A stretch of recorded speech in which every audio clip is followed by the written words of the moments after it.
This channel does not promote any violent, harmful, or illegal activities. All content provided by this channel is meant for an educational purpose only. আমি এই সব ব্যাপারে এখন কোনো প্রশ্নের উত্তর দেব না।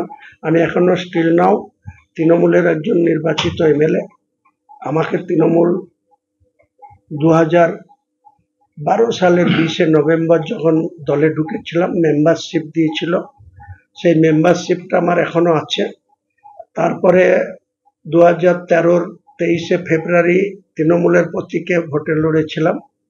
এই আবু তাহের খান, অপূর্ব সরকাররা সেদিন অধীর চৌধুরীরা একযোগে অর্থ এবং বাহুবল সবটা দেখিয়ে আমাকে হারাতে সক্ষম হয়েছিল। তৃণমূলের প্রতীকে লড়াই করে আমি হেরেছিলাম।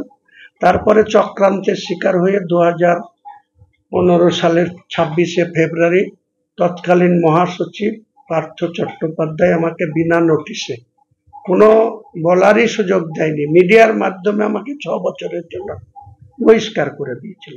তারপরে আমাকে আবার কংগ্রেসে ফেরত যেতে হয়েছিল। কংগ্রেসে এসে 2018 সালে শুভেন্দু অধিকারীর নেতৃত্বে এই রাজ্যের এই জেলার প্রশাসনের অত্যাচারে অতিষ্ঠ হয়ে আমার লোকজনদেরকে মসজিদে ঢুকেও মারধর করেছে।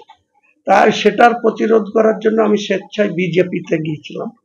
সেই বিজেপিতে যাওয়ার পরেও দেখছি এখন মুকুল রায় সর্বভারতীয় সহসভাপতি, দিলীপ ঘোষ রাজ্য সভাপতি, রাজনাথ সিং হোম মিনিস্টার, আমার 4 জন সিকিউরিটির অর্ডার করে দিয়েছিল কৈলাস বিজয়বর্গী। তারপরে সেটাও রুখে দিল দিলীপ ঘোষ আর মুকুল রায়, বলল না ওকে সেন্ট্রাল সিকিউরিটি দেওয়া যাবে না।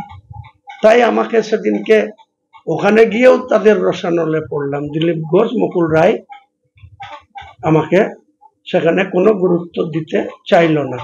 তারপরে আমি আবার স্বেচ্ছায় বিজেপি ছেড়ে এই মমতা বন্দ্যোপাধ্যায়ের কাছে বারবার দরবার করে, অভিষেক বন্দ্যোপাধ্যায়ের কাছে বারবার দরখাস্ত লিখে 6 আগস্ট 2020 আমি তৃণমূলে এসেছি। তৃণমূল যদি আমাকে বার করে না দেয়, তৃণমূল যদি আবার 2015 সালের মতো আকস্মিকভাবে হঠাৎ করে কারো কথা শুনে আমাকে বহিষ্কার করে না দেয়, বা তৃণমূল যদি আমার বিরুদ্ধে কোনো পদক্ষেপ না করে, আমি কোনো মতেই তৃণমূল ছাড়বো না। মমতা বন্দ্যোপাধ্যায়ের নেতৃত্বে আছি, অভিষেক বন্দ্যোপাধ্যায়ের সেনাপতিত্বে আছি, থাকবো।